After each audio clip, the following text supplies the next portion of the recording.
চক্ষু কর্ণ নাসিকা এই হস্ত পদ আদিকে কৃষ্ণ সেবায় লাগাবার জন্য আমরা পেয়েছি। কিন্তু আমরা বিষয়াসক্ত হয়ে বিষয়ের প্রতি মমত্ব বুদ্ধির কারণে আমরা নিতান্ত কৃষ্ণকে ভুলে যাই। আর যেই বস্তু নিরন্তর দুঃখ দিবে তাকে আপন করে দিবে।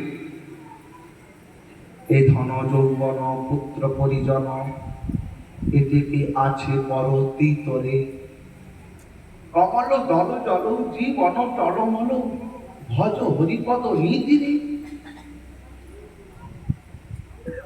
আসক্তিগুলো আমাদের, এই আসক্তিগুলো অবিদ্যা, এগুলোকে ত্যাগ করতে হবে অন্তর থেকে নিরন্তর সাধু সঙ্গের মাধ্যমে।